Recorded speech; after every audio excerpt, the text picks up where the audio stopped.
Hey everybody, welcome back. David Eon here in the Open by Chance Vintage Toy Museum and Lounge.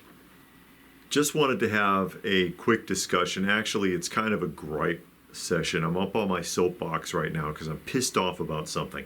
It's a small thing. It might be a small thing to some people, but to me it's a big deal because it's my hobby.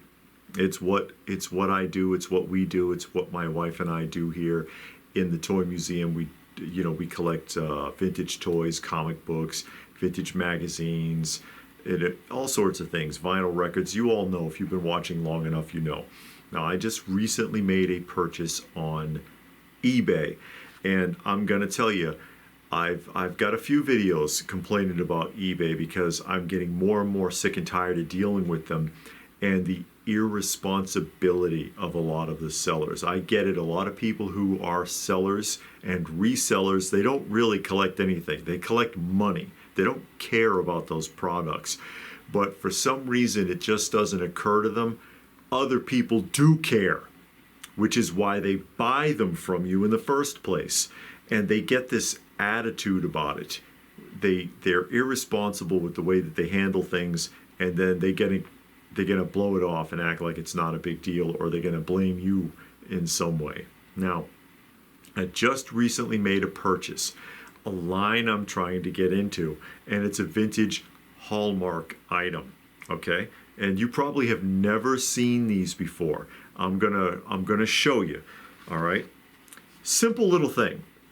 They're finger puppets on a little card that looks like a hand with a finger, okay? And Hallmark made these in the 70s, and they only did a handful, all right? There's nothing on the back. They only did a handful of these.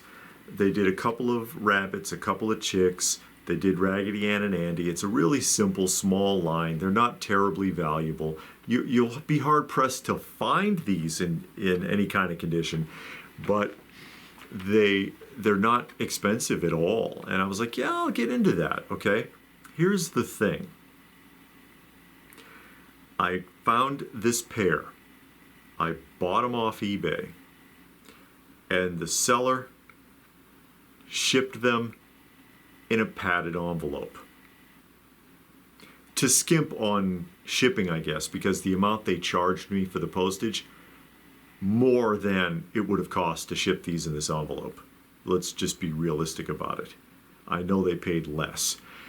The original condition on these, which is why I purchased them, was practically flawless. They looked case fresh in the auction. All right? They no longer are, because they received damage in shipping because they were carelessly packed. Nothing like this should ever be shipped in a padded freaking envelope. You think that these sellers would have learned this by now, but they don't care. They don't care about what they're selling. They don't care about the products.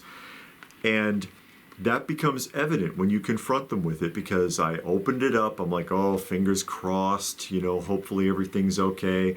And I open it up, and they are covered with creases now. Both of these cards got bent up and dinged up. And here's, I'll show you some close-up photos here so you can see what I'm talking about. From where they started, case fresh condition, to where they are now, they got hurt pretty bad. And I contacted the seller, and it's like, hey, why would you ship this in a padded envelope? These are damaged now, okay? Sent them the photographs to see what we can see, okay? I have a legitimate complaint. These are not in the original condition that they were advertised in, and it's your fault, because of how you packed them. And they messaged me back, oh, I thought it was going to be a big deal because, when I saw that they were damaged, but they look fine. It's not that big of a deal. They got a couple of creases, whatever. I'd have charged the same amount for them in that condition anyways. You could charge the same amount for them, but you wouldn't sell them, okay? And you all know as well as I do, you collect vintage toys. Do you collect vintage vinyl records? Do you collect vintage comic books? Condition is everything. One of these creases on either of these cards is enough to kill the value by as much as 50%. We all know this. Depending upon how scarce something is, you can murder the value with a crease, a crack, a tape pull, anything like that. Discoloration, a watermark will murder the value on stuff like this. It completely diminishes it. Modern stuff too. Modern stuff too. Look at Funko collectors as an example. If there's a mark on that box, they don't want it. They don't want it. You could put it up there for 10 cents on the dollar. They won't buy the damn thing if there's a mark on the box. They're so stingy about it because guess what? It's their money and it's their hobby. And I just get really sick and tired of that attitude. I get sick and tired of that attitude. Oh, that's not a big deal. I mean, what the hell do you want from me? Basically is what he's saying. I'll tell you what I want. I'm going to send them back now. I'm not going to keep them. I'm not going to keep them. It's going to be tough to find these again in the condition they were advertised in.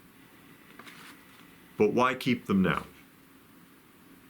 Especially after that. That just frustrates the hell out of me. Not valuable. Like I said, they don't cost a lot. And some people don't get it. But I mean, if you're going to maintain a customer base, you better figure it out. Because again, this is my hobby. This is my hobby. I mean, if you're a comic collector and you're like, wow, you know, I'm interested in this book. I'm not sure about it for the price though, because there's a real deep center crease on there, and the seller's like, yeah, who gives a shit? I'd probably still put it up for that price. Would you buy it? Would you buy it? Not likely. Not likely. So that's again, that's just me ranting here. Something else that that has occurred just recently that really pissed me off.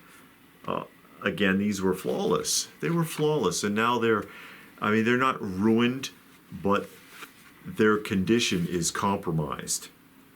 They're not in the original advertised condition.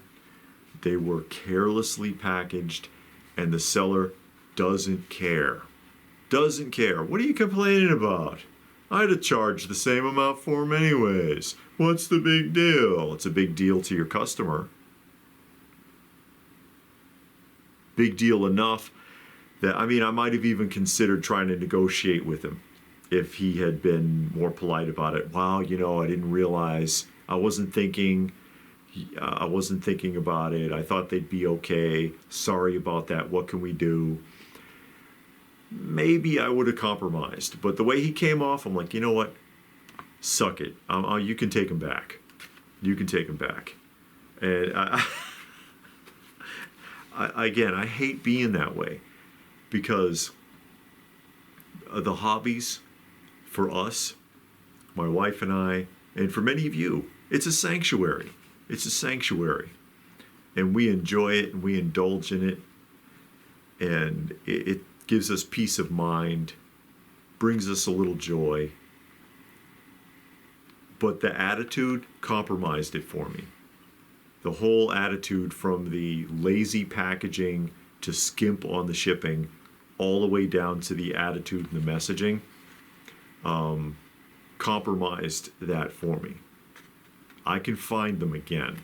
It'll take a little while to find them in really, really top-notch shape, but I can find them again. So, I mean, I'll throw it out there. I mean, what do you think? Am I taking it too seriously?